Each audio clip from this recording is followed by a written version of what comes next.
The night air in Boulder carried a strange stillness, the kind that settles before something unthinkable happens. In the spring of 1994, the quiet college town known for its mountain views and laid-back charm would become the center of a mystery that would haunt it for over 3 decades. Now in 2025, that same mystery has returned, not as whispers or speculation, but as breaking news that has left the community in disbelief. An arrest has finally been made. For over 30 years, the murder of 23-year-old Allison Pierce had remained one of Colorado's most confounding cold cases. A promising journalism student at the University of Colorado, Allison disappeared after attending a small gathering at a friend's house on Pine Street. Her body was discovered 2 days later near Boulder Creek. Her life cut short in circumstances the police never managed to fully explain or prove. The lack of suspects, the unclear motive, and the seemingly random nature of the crime built a wall of silence around the case. Tonight, that wall has finally cracked. According to the Boulder Police Department, new forensic evidence has linked a longtime local resident, 56-year-old Daniel Whitmore, to Allison's murder. DNA traces recovered from preserved evidence meticulously re-examined using advanced techniques have revealed a match so precise that investigators are calling it the break they waited 3 decades for. Whitmore, a quiet maintenance worker who lived less than half a mile from the original crime scene, was taken into custody early this morning without incident. To most people in Boulder, Whitmore was just another face in the crowd, someone who fixed broken fences, shoveled snow in winter, and kept largely to himself. But behind the ordinary mask, detectives now believe he was hiding a secret that had haunted this town since 1994. The night of May 6, 1994 was clear and mild. The faint scent of pine mixed with the hum of distant traffic. Boulder wasn't the kind of place people thought twice about walking home alone, especially not a young woman like Allison, confident and headstrong, who knew every corner of the University Hill district. Her friends remembered her laughter echoing through the porch as she waved them goodnight around midnight. It was the last time anyone saw her alive. 2 days later, hikers found her body near the creek's edge, a single shoe missing, her silver necklace torn. What struck detectives most wasn't what they found, but what they didn't. There were no signs of struggle beyond a few scuffed footprints, no defensive wounds, no evidence of robbery. It was as if she had trusted the person she met, or had never seen the danger coming.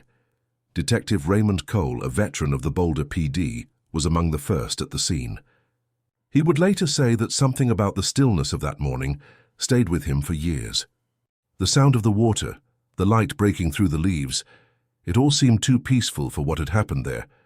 By 1995, the case had run cold, leads evaporated, witnesses moved away, and slowly Allison's name became another file in a cabinet marked unsolved, but her mother, Margaret Pierce, never stopped asking questions. A retired teacher, she wrote letters every year to the department, asking if there was anything new, one more angle, one more test, one more chance. For decades, the answers were the same, until early 2025. It started with a routine audit of cold case evidence led by Detective Sandra Liu, one of the youngest members of the department's newly formed cold case unit.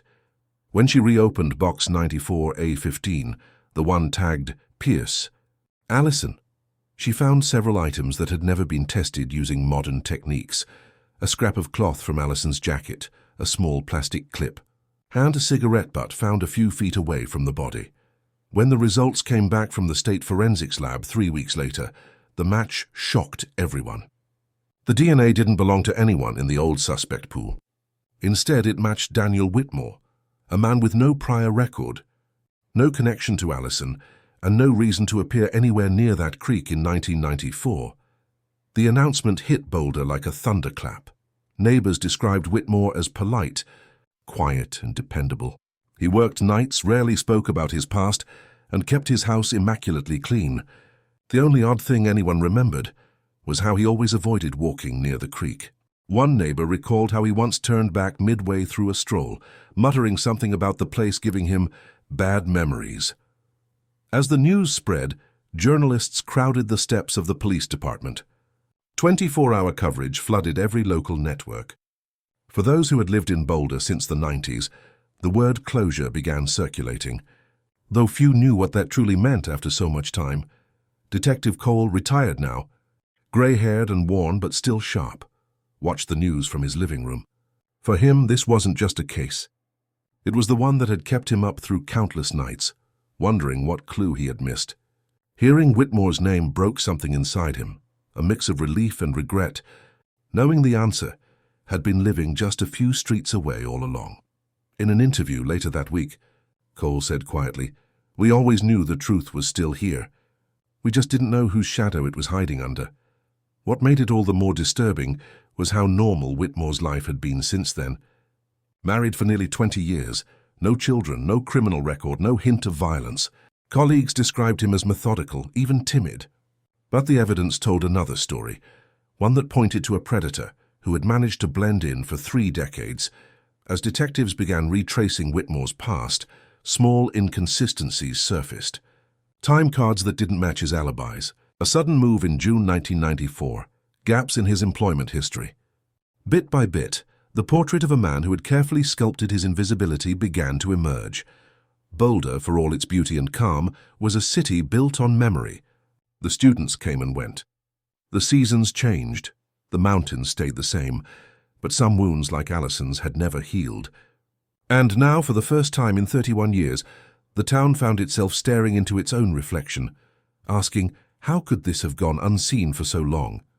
As the arrest made headlines across the state, the story was far from over. In the days that followed, more questions arose than answers. How solid was the evidence? Was Whitmore truly guilty? Or was he, like so many others before him, another name caught in the grip of decades-old doubt? The answer, as investigators would soon discover, lay in the smallest details, the kind that hide in plain sight, waiting for someone patient enough to look. 3 days after Daniel Whitmore's arrest, Boulder was blanketed by a late spring storm. The cold rain washed down the sidewalks of Pearl Street, erasing footprints as quickly as they appeared. Inside the Boulder Police Department, lights burned late into the night. Detective Sandra Liu sat surrounded by old case files, faded photographs, and a storm of notes scattered across her desk. Whitmore was in custody, but the case was far from closed. The DA wanted airtight proof, something that could stand up in court after 30 years of dust and doubt. The forensic evidence was strong, but prosecutors needed motive, opportunity, and context. That was Liu's job now, to rebuild a case that had once fallen apart. She started by revisiting the original reports. Detective Cole's meticulous notes were invaluable. Timelines, interviews, sketches of the crime scene drawn by hand. The handwriting was sharp, deliberate, almost obsessive. In one margin she found a line underlined twice. Creek path, too quiet. Someone knew it well. It led her to the old maps of Boulder Creek's trail system in 1994. A small access route behind. Whitmore's former address stood out. The path ran almost directly from his back fence to the spot where Allison's body had been found. The connection was circumstantial, but it was the first concrete link tying him to the area. The next step was interviewing those who remembered Whitmore back then. Liu tracked down an old landlord from 1993, a man named Harold Denton, who now lived in Fort Collins. Harold recalled Whitmore renting a small basement unit for less than a year. "Quiet guy," he said over the phone. Kept to himself. Always up late. But one thing I never forgot. He'd come home with scratches on his hands sometimes. I asked him once, he said he'd been hiking near the creek. When Liu asked if he ever saw him with anyone, Harold paused a moment before replying, "Once or twice, yeah. A girl, brown hair, short, looked a bit like a student. But that was long before that poor girl went missing." The silence on the line lingered for a few seconds, long enough to make Liu feel the weight of what that might mean. Back in Boulder, Detective Liu began reconstructing Whitmore's movements in May 1994. She dug through employment records, utility bills, even old parking citations. On the night of May 6th, Whitmore had clocked out early from his janitorial job at a municipal office building. The reason listed on the log sheet, personal matter. No one had ever questioned it. For 3 decades, that personal matter was just another forgotten entry. Now it was critical. Meanwhile, public reaction was growing volatile. News vans lined the courthouse steps, Reporters interviewed anyone who had a memory of Whitmore or Allison. Talk shows debated whether justice delayed could still be justice served. The headline Boulder Breakthrough dominated every major paper in Colorado. Margaret Pierce, Allison's mother, stood quietly outside her home as reporters gathered at her fence. Her silence spoke louder than any words. Later, in a televised statement, she said softly, "If this is truly the man who took my daughter, then all I ask is the truth. That's all I've ever wanted." In the police archives, Luce uncovered another overlooked piece of evidence, a set of cassette tapes from 1994, interviews recorded by Detective Cole. The audio was grainy, but one tape caught her attention. It was labeled only with a date, May 9th, post-analysis, Creek area. Cole's voice crackled through the speaker, calm, low, professional. Then another voice responded, nervous, uncertain. Lowry played it twice. The speaker was a young man who claimed to have seen someone near the creek around midnight on May 6th. He was tall, wearing a dark jacket. I couldn't see his face, but he stopped when he noticed me. Then he turned back toward the footbridge. Cole's follow-up question came faintly. "Did you ever see him again?" "No, sir, but I remember something weird. He dropped a cigarette when he left. I saw the spark hit the ground." Lou froze. The cigarette butt that had produced the DNA match had been one of the last items placed into evidence from that very spot. Yet for years no one had linked it to a witness. It was now irrefutable. Someone saw Whitmore that night. Still, the prosecution needed more. The DNA and the witness together formed a powerful combination, but motive was the missing piece. Why would Whitmore, an unremarkable maintenance worker, target a university student he supposedly didn't know? When detectives searched Whitmore's current home, they discovered an old photo album in a box labeled Memories. Inside were landscapes, nature shots and candid pictures from across Boulder, street corners, buildings' faces blurred in the distance. In one photograph, Allison appeared, walking across the University Hill district, completely unaware of the camera. The timestamp read April 28, 1994, just over a week before her death. That single photograph changed everything. It proved Whitmore had seen her before, possibly followed her. It placed him in her world, long before the night she vanished. When Liu presented the photograph to Cole, who was brought in as an advisor on the reopened case, the older detective stared at it for a long time before murmuring, "He watched her. He must have watched her for days, maybe weeks." For Cole, it was the answer to the line he wrote years ago in his notes, the truth hiding under a shadow. As word of the photo leaked to the media, Boulder's mood shifted from shock to fury. Messages flooded social media, memorial vigils reappeared on campus, and Allison's name trended for the first time in decades. But the anger wasn't only directed at Whitmore. Many residents felt the police had failed back then, that the truth had always been within reach. Under the weight of public scrutiny, Boulder PD released a rare statement. While advances in technology have allowed significant progress in the Pierce case, we acknowledge the pain caused by the decades of uncertainty. Our department remains committed to transparency and justice. Behind closed doors, though, Liu could feel the pressure tightening. The DA wanted an indictment before summer. There were still gaps in Whitmore's timeline, and she needed to fill them. The missing hours after Allison left her friend's house. Her next move was to track down the only other person who had seen Allison that night, her friend, Erin Malone. Erin had moved out of state years ago, living a quiet life in Oregon. When Liu called, the woman hesitated, her voice trembling as old memories surfaced. Allison left around midnight. She said she was walking home. I offered to go with her, but she laughed it off. She was always so sure nothing bad could happen here. But I remember one thing. She looked distracted that night, like someone had unsettled her earlier. She even mentioned it briefly, said a man had been asking her odd questions at a coffee shop that morning. Did she describe him? Leo asked. Not much. Just that he seemed awkward, nervous. Said his name was Dan. Detective Liu didn't breathe for several seconds. She knew right then she had just heard the first thread of motive. Over 30 years later, the puzzle of Boulder's most haunting mystery was beginning to assemble itself, piece by patient piece. And still, one question lingered unanswered in every corner of that small mountain town. What exactly had driven Daniel Whitmore to take Allison's life? The deeper investigators dug into Daniel Whitmore's past, the clearer it became that his quiet demeanor had always been a disguise.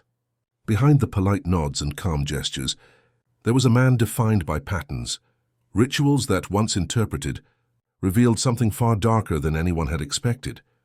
Detective Liu spent the next several weeks reconstructing Whitmore's life in the years before and after 1994. His childhood in Loveland was uneventful, but lonely. His father, a farm laborer, vanished when Whitmore was 14. His mother worked nights at a diner, leaving him to spend long hours alone. Records from his high school showed frequent absences, disciplinary notes for truancy, and teachers who described him as withdrawn, observant, detached. None of it explained murder. Not yet. But when Liu received Whitmore's employment history from the mid-1980s through the early 2000s, she noticed a pattern that chilled her. 2 other towns where unexplained assaults occurred near his places of work. Both victims, young women walking home at night. Both cases unsolved. The details didn't prove he was involved, but they showed a possible escalation. A man who might have acted more than once and simply faded back into the crowd, the FBI analysts assisting. Boulder PD called Whitmore's profile classic hidden predator. Someone who learns to adapt, to appear harmless, to mask impulses behind routine. Detectives realized that Whitmore wasn't organized or methodical out of habit. He was methodical out of necessity. In his basement workshop, they found lists written on yellow legal pads, addresses, dates, even vehicle information. Some entries went as far back as the early 90s. One line caught Liu's attention. AP Thursday, 3 p.m. cafe on 9th. Those initials matched Allison. Pierce, the cafe in question, was Mountain Grounds, a small shop that had been popular among students in the 90s. A student photo from 1994 confirmed Allison had frequented the place. Witness statements later recalled a quiet man sitting in the corner, drinking coffee alone, often watching her work. Whitmore, it seemed, had studied her life, her routines, her movements, until one night, something inside him broke. During interrogation, Whitmore barely spoke. His lawyer advised silence, but Liu believed she could reach him. She sat across the table, his posture rigid, eyes focused on the far wall. She asked him why he called in early that night from work, why his DNA was found near the creek, why Allison's photo was hidden in his home. He didn't answer directly, but after several minutes he whispered something so faint the recorder almost missed it. "You don't forget her face." Not once. Liu felt the air tighten around her. "You knew her." "I saw her," Whitmore replied. That's all. Whether it was guilt, fear, or calculation, his tone didn't change. He was calm, almost unnervingly so. Meanwhile, public outrage grew. The community wanted trial dates, full disclosure, resolution. Allison's story had reignited old emotions in Boulder. People who had been students back then now returned to speak about the city's failure to keep her safe. Candlelight vigils lined the creekside each evening. Her case, long buried, had reawakened not just grief but accountability. Detective Cole met Liu at one of these vigils. They stood quietly under the soft glow of hundreds of candles reflected in the water. He looked at her and said, "You've done what I couldn't, but be careful, truth always cuts both ways." Cole handed Liu his original sketch of the creek path. Hidden in the corner was a mark, a small side trail leading toward the old maintenance shed Whitmore once worked near. "We never checked this," he said. It was locked then. The next morning, Liu and her team broke open the shed. Inside, beneath decades of dust and cobwebs, they found an old tool cabinet. Behind it, wedged into the wall insulation, were several plastic bags wrapped in tape. Inside one bag were items later confirmed to belong to Allison Pierce: her missing shoe, her watch, and a torn corner of her journal. It was conclusive. The physical evidence tied Whitmore not only to the scene, but to direct possession of her belongings. The shed had stood untouched for 30 years, its contents waiting for discovery. The media exploded again. Hidden shrine found in Boulder cold case. Analysis segments filled the nightly news. Professors discussed forensic persistence and how one overlooked lock could conceal an entire truth. With the discovery, DA Helen Ross pushed forward indictments on first-degree murder and kidnapping. Whitmore's arraignment was scheduled for late summer, but Liu couldn't shake something: the tone of his voice during interrogation, the strange calmness. She requested a full psychological evaluation. The court-appointed psychiatrist described him as emotionally detached, highly intelligent, capable of strategic concealment, but not psychotic. He wasn't insane. He was deliberate. The findings mirrored what the FBI had feared. Whitmore had lived a double life, not by compulsion, but choice. Cole visited Liu once more before the pre-trial hearing. He carried with him the last photograph recovered from Allison's camera, one that had been overlooked entirely. It showed footage from a street near campus, captured the same week she vanished. In the blurry background, a figure stood just out of focus, watching. Cole placed the photo on Liu's desk and said, "He's been there all along. We just never looked closely enough." As trial preparation continued, the town braced itself. Reporters anticipated the biggest courtroom event Boulder had seen in decades. For those who remembered Allison, it was not victory. It was reckoning. Whitmore maintained silence, his expression unreadable. His wife, visibly shaken, filed for divorce after the arrest. Claiming she had no idea, the man she lived beside for 20 years carried ghosts he never spoke of. Detective Liu found herself haunted, too. Nights grew restless. She spent hours listening to the tapes Cole recorded, trying to understand what leads faded into the background back then. In one of the final tapes, recorded a week after the discovery of the body, Cole's voice held faint exhaustion. "We start with evidence," he said, "but we end with memory. Because time doesn't erase truth. It only hides it." Those words became Liu's anchor in the months that followed. The prosecution was strong, the evidence airtight. But Liu knew cases like this rarely offered peace. They offered weight, a heavy reminder that justice sometimes arrives late, its edges sharp, its timing cruel. By summer, Boulder had transformed. The creek that once flowed silently beside joggers and students now carried flowers, photographs, notes. Allison Pierce's story was no longer an unsolved mystery. It was a mirror held up to every quiet street, every familiar face, every passerby who never looked twice. And somewhere, behind the walls of Boulder County Jail, Daniel Whitmore sat in silence, his life dissected, his secrets finally exposed. Yet the question remained, what does justice look like when it comes 30 years too late? The heat of July in Boulder carried a strange weight that summer, part suffocating, part electric. The whole town seemed to exist in a state of suspended breath, waiting for the courtroom to deliver what 31 years of silence had withheld. Newspapers sold out daily. The courthouse steps became an unofficial meeting point for television crews, students, former residents, and families touched by their own unsolved losses. Everyone wanted to see how the story would end. Inside the courtroom, the air vibrated with tension. The ceiling fans spun lazily overhead, amplifying the sound of each murmur, each shifting chair. Daniel Whitmore entered every morning with the same measured pace, head slightly bowed, escorted by 2 deputies. He was pale, thin, his posture rigid. The guards replaced his cuffs with understated restraint, but the gesture didn't soften the image. People whispered that he looked harmless, ordinary even. But that, perhaps, was what made him so terrifying. District Attorney Helen Ross, who had built her reputation on delicate, high-profile cases, stood composed at the prosecution's table. She began her opening statement quietly, an intentional calm designed to draw the room inward, before she tightened the thread. In 1994, Boulder trusted its own. Neighbors felt safe, doors remained unlocked, and students like Allison Pierce walked home in peace. But peace hid a shadow. It hid a man who learned to live among them, hiding in plain sight, waiting for the moment he could act. Every word fell steady, deliberate, unbroken by theatrics. Across the room, Whitmore's attorney, Michael Crandall, exuded a different kind of control. Smooth, skeptical, a defense lawyer who thrived on uncertainty. His argument wasn't that Whitmore was good, but that the evidence had aged poorly. "What we have," Crandall said, "is 30 years of assumptions.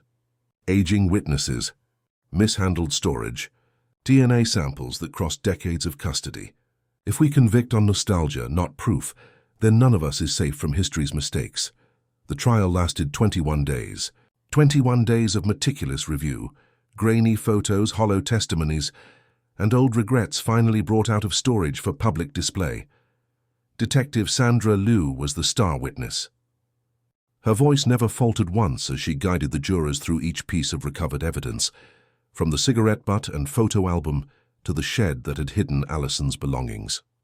The truth, Liu said, projecting her calm certainty to the jurors, lived less than a mile from the scene this entire time. It was never gone. Only buried. The defense attempted to undermine her credibility by pressing on the chain of custody. 20 years of evidence transfers, mislabeled archives and boxes, moved across departments could have compromised results, Crandall argued. But Liu was prepared. She produced a detailed chain log that proved the cigarette butt had remained sealed from 1994 to 2025, preserved by the State Archive under cold storage. The jury took notes. Then came the shock of the photograph. Projected across the courtroom in stark black and white, the image froze time. Allison, unaware, walking past the coffee shop window. Behind her reflection stood a seated figure, whose presence was unmistakable. It wasn't a silhouette, it was Whitmore.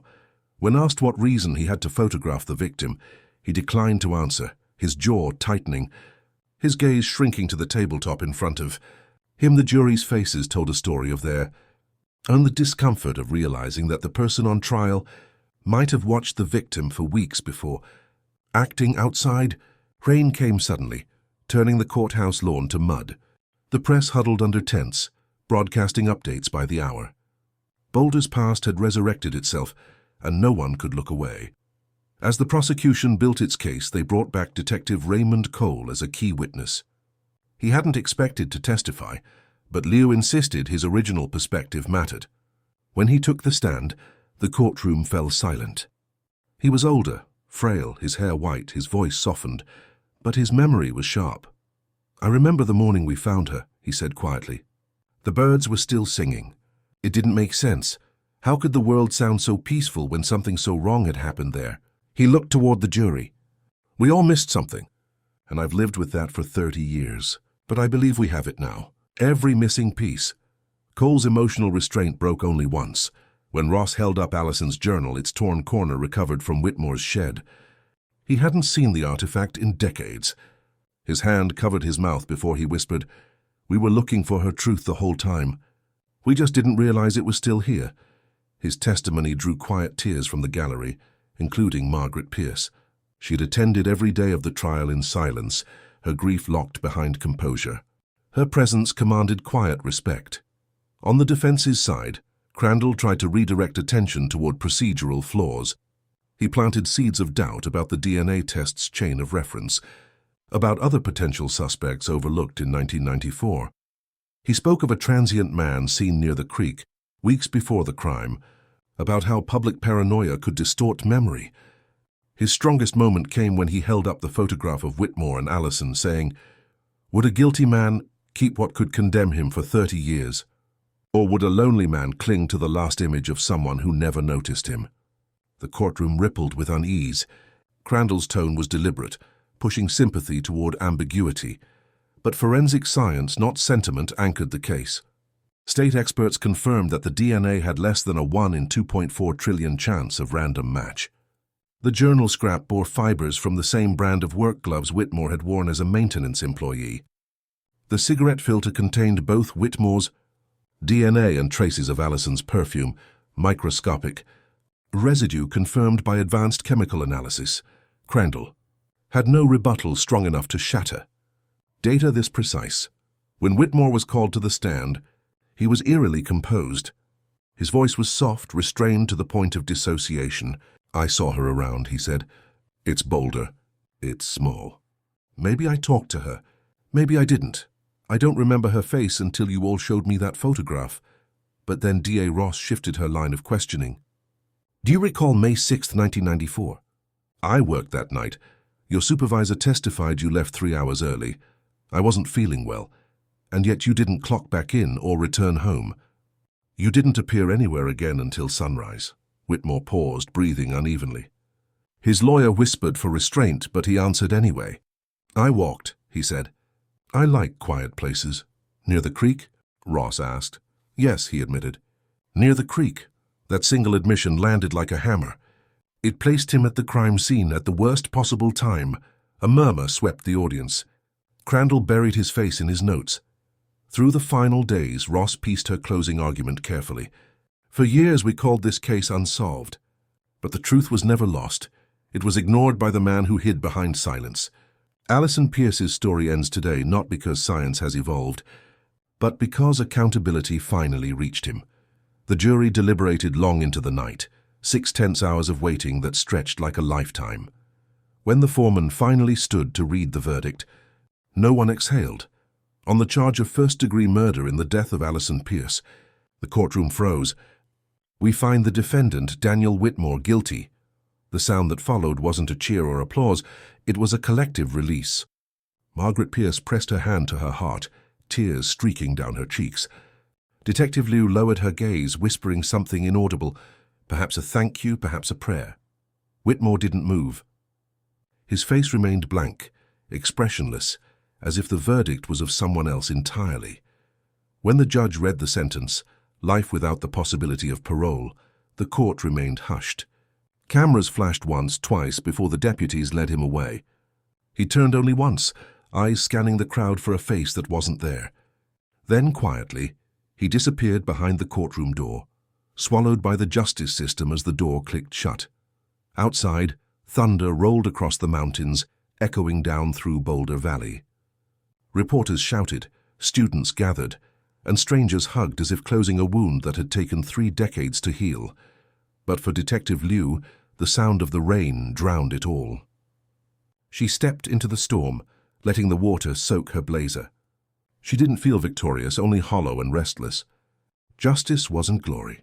It was memory, a duty fulfilled too late to save the one person it mattered to most. Margaret Pierce reached her, umbrella in hand, and placed a gentle arm around her shoulder. "You found him," she said softly. "That's enough." For the first time in months, Liu allowed herself to breathe. Around them, Boulder was quiet again. The creek flowed steadily through the heart of the city. The same stream that had once carried its darkest secret now ran clear, reflecting candlelight and thunder.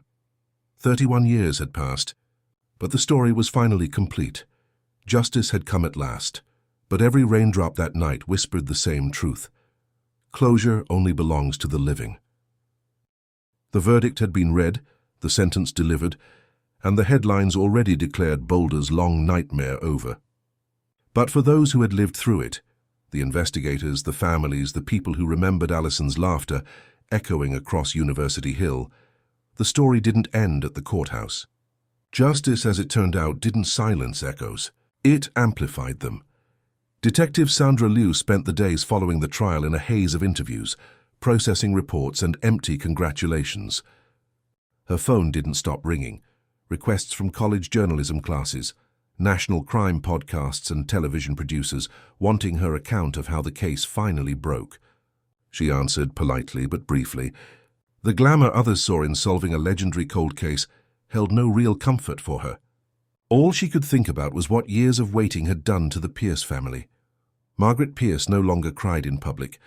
When she spoke now, it was with calm composure, the way someone speaks after learning to live with pain, as one might live with a scar. She attended no televised events, refused invitations for interviews. Instead, she visited Boulder Creek every Sunday morning, leaving a single sunflower by the bank. She never stayed long, just a few minutes of silence before walking away. One afternoon, a week after sentencing, Liu visited her there quietly, watching her from a short distance before approaching. Margaret turned, her eyes soft but unwavering. "It's strange," she said. "I thought once he was found guilty, it would lift something off me. But it didn't, it just shifted." Liu nodded. "Justice doesn't erase. It only puts things where they belong." Margaret looked toward the water. "Maybe, but what about the years in between? The birthdays she missed, the letters I kept writing to no one. Where do those years go?" Liu didn't answer. There wasn't an answer that would bring comfort. The air smelled of rain again, just like the night of the verdict. The creek moved with purpose, steady and indifferent. Across town, Detective Raymond Cole was packing his office at last. Retirement had been waiting for him since the early 2000s, but he had never felt ready to leave. The Pierce file had haunted a corner of his desk for half his life. Now, for the first time, he closed it, not as an unsolved case, but as a complete story. He ran his fingers over the cover before slipping it into an archive box marked Resolved. A faint smile crossed his face as he whispered, "You can rest now, kid." But as he turned to leave, another folder on the shelf caught his eye. One from 1998, another disappearance, another girl. Similar area, unresolved. For a moment his hand hesitated in the air, then slowly he pulled it out and sighed. Some things he thought never let you go. Meanwhile, the town tried to reclaim its calm. The University of Colorado hosted a small memorial for Allison. No media, no spectacle. Former classmates, professors, and survivors of other cases came together in quiet remembrance. A plaque was placed near the entrance of the journalism building. For Allison Pierce, believer in truth, lost but never forgotten. When Liu arrived that evening after most people had left, she stood in front of the plaque for a long time. The sun had set, and campus lights flickered on, bathing the metal letters in gold. It felt for once peaceful, yet the story refused to leave her mind. The photo Whitmore took, his words during interrogation, that odd, almost detached whisper, "You don't forget her face." It wasn't guilt or fear. It was fixation. Obsession turned memory. And that made her wonder, had there been others he watched, others who'd gone unnoticed? At her desk that night, Lou reopened the case logs surrounding Whitmore's years in Colorado. She compared them against cold files statewide. 2 unsolved assaults from 1992, 1 disappearance from 1996 involving a transient college worker, and another unsolved homicide from 2001, all within counties where Whitmore had temporary employment. None conclusive, but every thread too familiar. The patterns made her skin tighten. It wasn't fear, it was disbelief. Whitmore's conviction had brought closure, yes. But it was possible that Allison wasn't the first, only the last. Liu typed a note into her new report draft. Cross-reference unexplained cases linked by proximity of employment, time gaps, and travel logs. Review for signature behaviors, late-night isolation, methodical concealment. She closed the document but left it pinned on her desktop, bold and unfinished. Meanwhile, life in Boulder slowly began to fill the silence. The college welcomed a new class of freshmen, students who'd grown up hearing of the Pierce case as part of the town's history. Bars reopened, sidewalks filled, and conversations shifted toward the future. But beneath that ordinary rhythm lived the memory of a girl whose absence had shaped the city's conscience. One evening, late in September, Liu received a letter. The return address was the Colorado State Penitentiary. Inside, a single page written in neat, controlled handwriting. Detective Liu, I know you still wonder why. You shouldn't. Some things don't come from reason. They come from memory and chance. You looked for meaning, but there isn't any. Only habit. You wanted to understand me. Don't, because if you do, you'll start to see how easy it is to disappear inside silence. It was signed only D.W. Liu sat back in her chair, the room suddenly colder. She reread the note 3 times, her pulse steady but heavy. There was no anger, no taunt in his words, just the same detachment that had defined him all along. She locked the letter in her desk and stared out her office window, the lights of Boulder stretching into the distance like fractures in the dark. Behind her, a framed photograph of Allison stood beside a newspaper clipping of the verdict. She whispered quietly, as though to both, "You were right, Cole, time doesn't erase truth. But maybe truth doesn't erase time either." The phone buzzed on her desk, pulling her back. Cole's name flashed across the display. She answered. "I thought you'd gone fishing," she said. "I was going to," he replied, a faint smile in his tone. "But I read your note in the system. The cross-reference thing. You think he did more, don't you?" "I don't know," Liu admitted. "But I can't shake the feeling that Allison's case wasn't his first trail." Cole didn't hesitate. "Then we start again. One more time." Outside, the autumn wind picked up, shaking the trees along the street. The mountains loomed as they always did, solid, unmoving, indifferent. The case everyone thought ended had shifted again, back into quiet motion. Whitmore might have been behind bars, Boulder might have healed on the surface, but the truth that always lived in motion, and somewhere, in a cold prison cell lit by a single bulb, Whitmore sat awake, expression blank, hand moving slowly over the desk as he wrote in small, precise lines. A new letter began forming under his pen. For 30 years you only saw what was left behind. You never thought to ask what came before.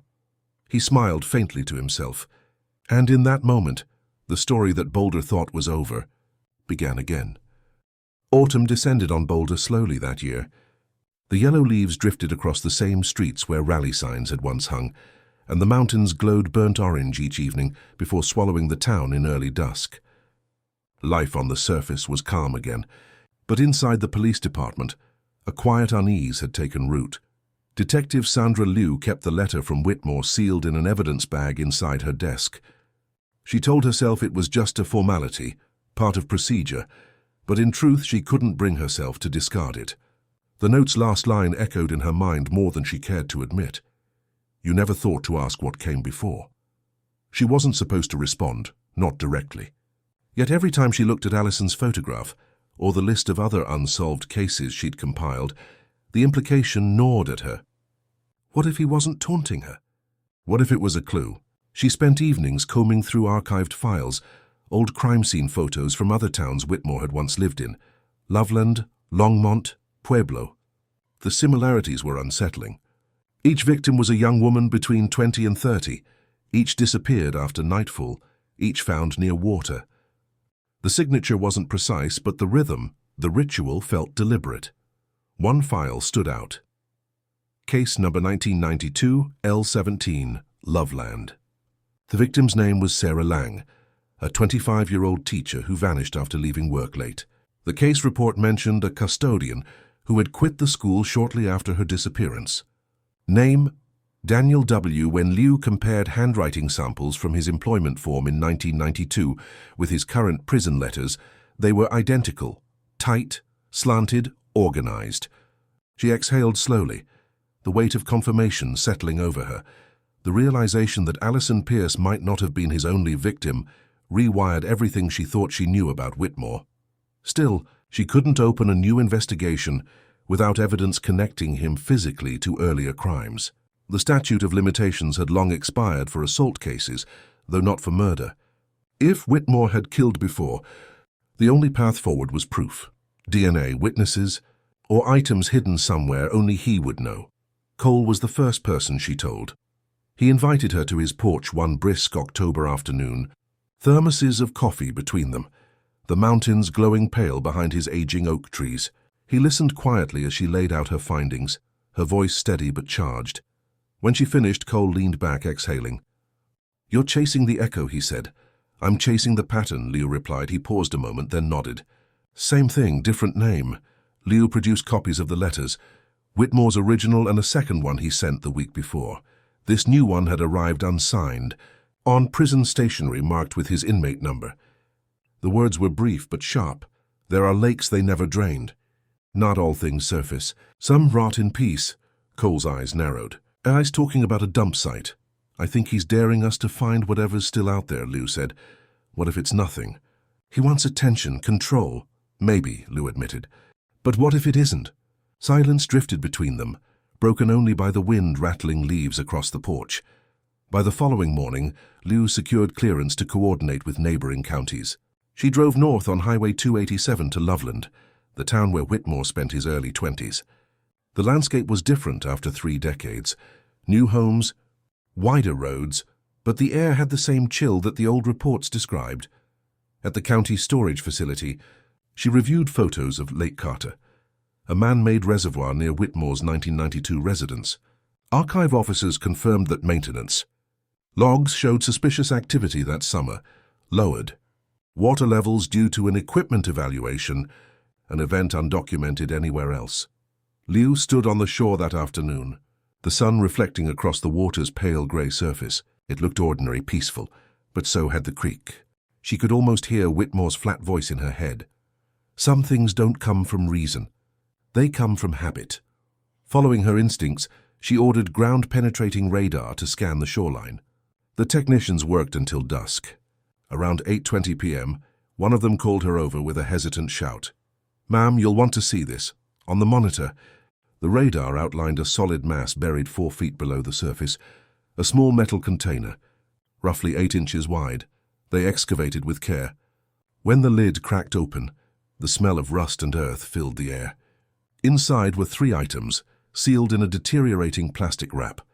An old keychain, a woman's silver ring, and a faded newspaper clipping from the Denver Post. Dated May 1994, the week Allison was murdered. The air seemed to vanish around her. Lau realized what she was holding wasn't just evidence, it was a message. She drove back to Boulder in silence, the box sealed beside her. Cole was waiting at her office when she arrived, his coat damp from the evening rain. "What did you find?" he asked. Liu placed the evidence on the table. "Proof of a pattern," she said. Then, after a pause, "or proof of his memory." The next morning, she sent the items to the state lab for processing. The ring bore worn engravings. The initial Zoltas was visible under the microscope. It confirmed what she feared. It belonged to Sarah Lang. Whitmore had hidden trophies for over 30 years. The discovery reignited media frenzy, but Liu refused interviews. Every morning she briefed the task force, coordinating across departments, following every county marker linked to Whitmore's travel history. The questions grew heavier by the day. Was Whitmore a serial predator who had finally been unmasked, or a manipulator guiding them toward false ghosts for his own amusement? In prison, Whitmore received the news through headlines slid under his door. The guard said he only smiled faintly, then asked for paper and ink. 2 days later, another letter arrived at Liu's desk. "You see it now, don't you? I never chose Boulder. She did, they always do. You think you're close, but you're only walking the same trail I did. The question isn't how many. It's why you still care. No signature this time. Just a small pencil drawing at the bottom. A single sunflower floating on water." When Liu showed it to Margaret Pierce, the older woman didn't speak for a long time. Then, barely above a whisper, she said, "He's not talking to you. He's talking to me." The realization struck Liu like a weight. Whitmore's letters weren't just taunts. They were conversations with memory itself, attempts to bind himself forever to the women he'd hurt. That night, Liu sat alone in her office long past midnight. Rain pattered against the window. The lights of Boulder shimmered faintly below the mountains. She took a deep breath and turned the photo of Allison face down for the first time since reopening the case. There were more ghosts out there, cases faded, forgotten, but she wasn't sure if reopening everyone would bring justice or just more echoes. Her phone buzzed. Cole's message appeared on screen. "You were right. State records link Whitmore to a custodial job in Pueblo, 2001. Another missing person that year. We start at dawn." Liu looked out at the darkness, the horizon hidden behind sheets of rain, and felt the familiar stir of determination. Part fear, part duty. Whitmore's story wasn't over. Far from it. The map of Colorado stretched before them like a puzzle scattered across time. And in some forgotten corner of the plains, under another nameless sky, more pieces waited to surface. The following morning began before dawn. A cold fog swept over the Colorado plains, clinging to the grass and rising roads like smoke. Detective Sandra Liu drove south toward Pueblo, with Raymond Cole riding quietly beside her. Neither spoke much. The hum of the tires against the asphalt filled the silence between them. They were both thinking the same thing. If Whitmore's pattern held true, what they were driving toward wasn't just another search. It was another grave. By mid-morning, they arrived at a small industrial district on the outskirts of Pueblo. It had changed little since 2001. Long, narrow warehouses lined a dirt road, surrounded by weeds and rusting chain-link fences. According to employment records, Whitmore had worked here for 7 months as a night custodian, right before quitting suddenly in late October that year. The local paper from that same week reported the disappearance of a young woman named Rebecca Hale, a 28-year-old warehouse clerk who vanished during a late shift. Her car was found abandoned by the service road, keys still in the ignition. Liu and Cole met with Detective Javier Mendez, who had reopened the case 5 years earlier, but never found enough evidence to move it forward. Mendez, tall and blunt-spoken, shook Liu's hand firmly. "I've been waiting 30 years for someone to look at this again," he said. "Let's hope your prisoner's right about what's buried out here."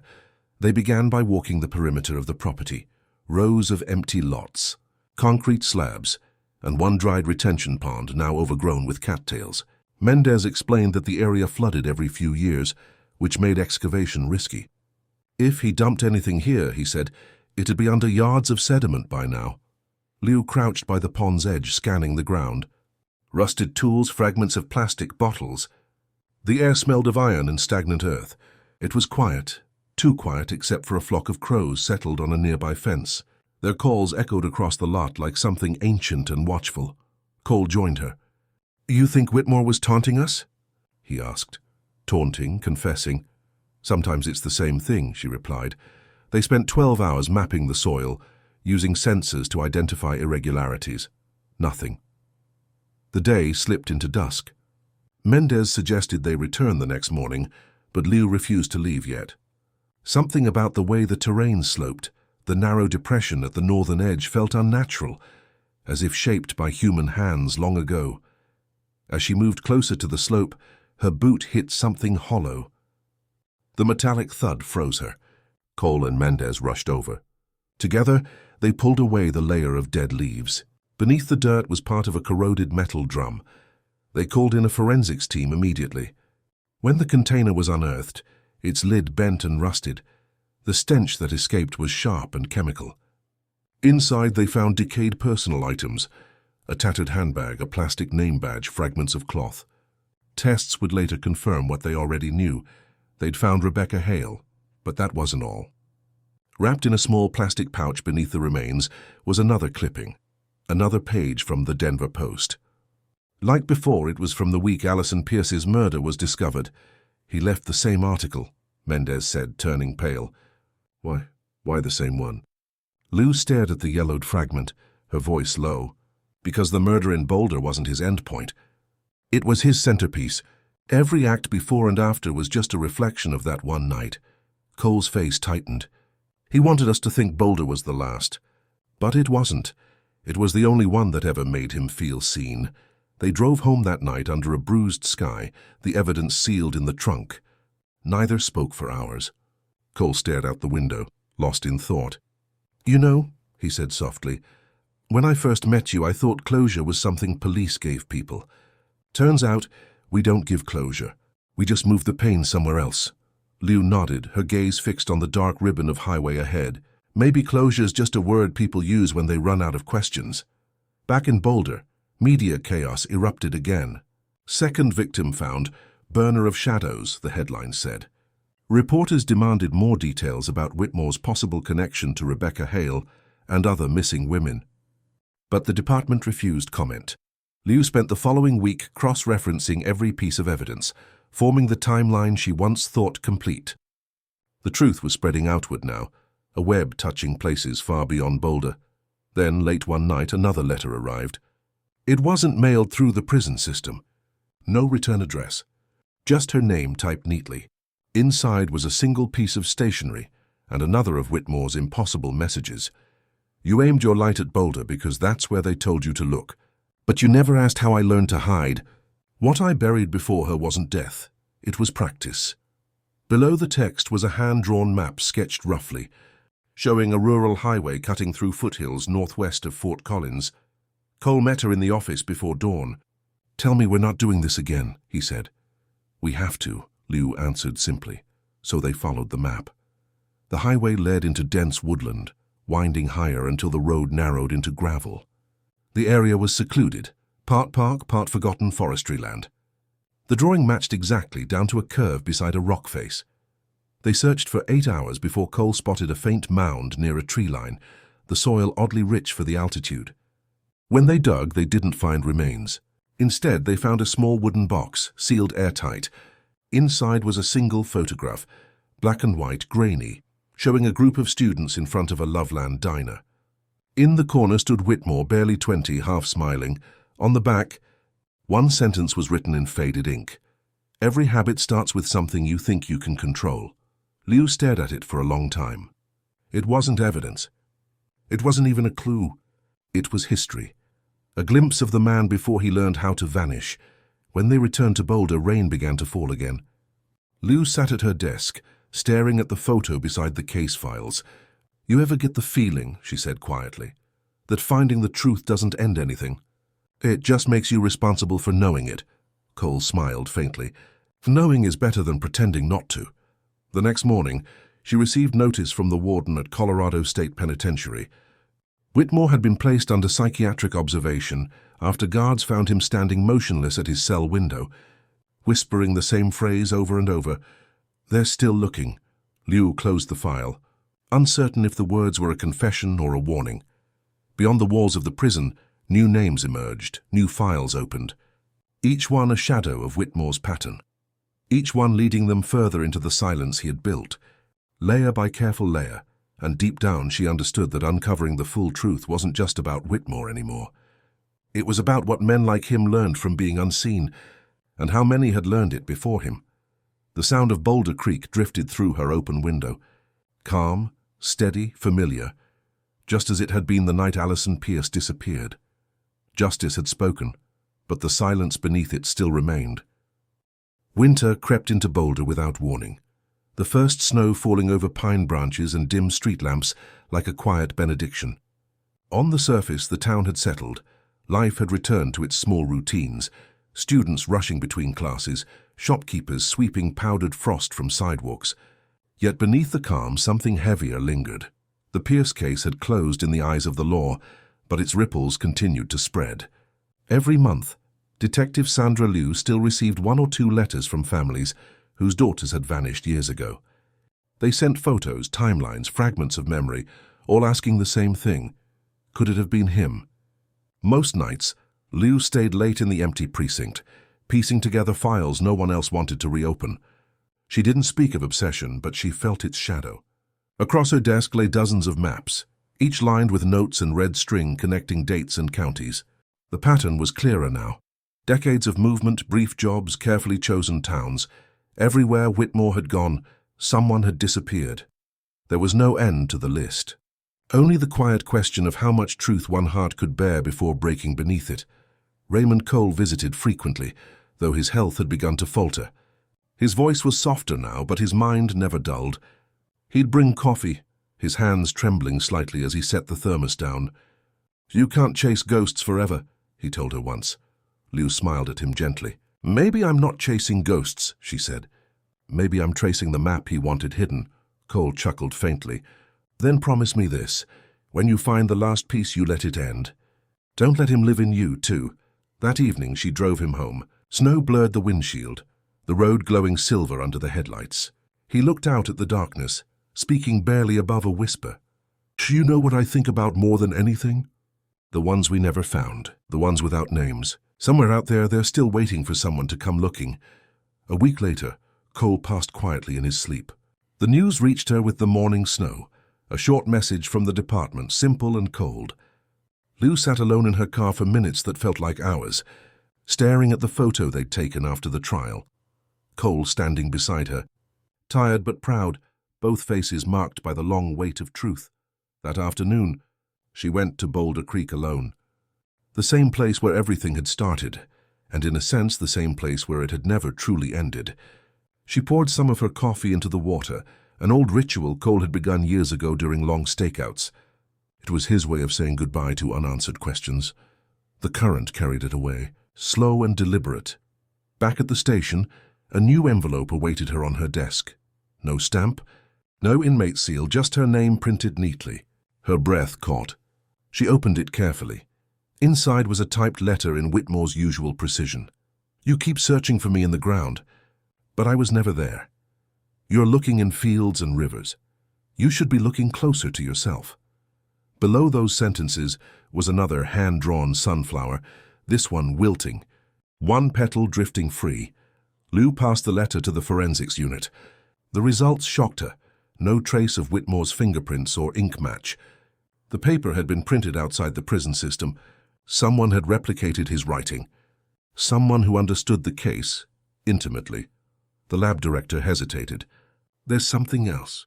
The toners from a printer model discontinued last year, one registered to the county evidence archive. Liu felt the room tighten around her.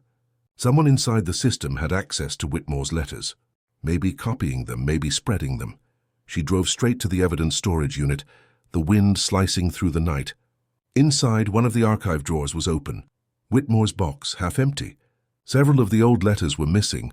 The camera logs showed no forced entry. Only one authorized card swipe recorded 2 nights earlier. Cole's, for a moment, she couldn't breathe. Cole's access card had been used after his death. Someone else was reading the same shadows she was, walking the same trail. Liu contacted the warden at the Colorado State Penitentiary the next morning. "Has Whitmore had contact with anyone authorized from law enforcement since I last visited?" she asked. The warden paused. "No authorized contact, but one message through our system yesterday. It was flagged and held. I can read it to you." Liu's throat tightened. "What did it say?" The warden hesitated, then read, "They think they found where I buried her, but I only buried what they could prove. One of them still visits it every year. She doesn't know she's standing over the wrong ground." Liu hung up without speaking. The drive took her 3 hours back to the creek, her heart pounding long before she arrived. The snow along the bank had been disturbed, fresh footprints leading exactly to the place Margaret Pierce always left her sunflower. There, half buried under the frost, lay another sealed evidence envelope. Inside was a torn journal page, the same kind Allison once kept. Only a few words remained legible. A date, a place. Loveland, April 1994, and under it in faint pencil, "He followed before the creek." Her mind reeled. Both women, Sarah Lang and Allison Pierce, had died the same spring. He hadn't escalated by accident. He had rehearsed. Whitmore hadn't been confessing through his letters. He'd been guiding them to realize that Boulder was only the middle of a story still unfolding. Back at her office, Liu stared out at the mountains cloaked in night. Snow fell silently against the glass, each flake dissolving as it met the warm pane. The weight of the years pressed into her chest, not the horror anymore, but the endurance. Whitmore would die in prison. The families might never know full answers, but she now understood something Cole had once tried to tell her, that the purpose of solving old crimes wasn't to find ending, but understanding. To make the silence speak, even if it whispered through pain. She pulled Cole's old notebook from a drawer, opened to the final page where he'd written one simple sentence. "We don't hunt monsters. We pick up what they leave behind." Liu closed the notebook, exhaled, and finally turned off the desk lamp. The darkness of the office felt less like an ending, more like a beginning, a quiet vow to listen to the echoes until they stopped needing to be heard. Outside, the creek continued its endless rhythm. The sunflower Margaret had left that morning drifted downstream, its petals catching the moonlight before disappearing into the current, carried, at last, beyond Boulder, beyond silence, into a peace none of them had ever truly known. For years, these cases were forgotten, but the truth doesn't stay buried forever.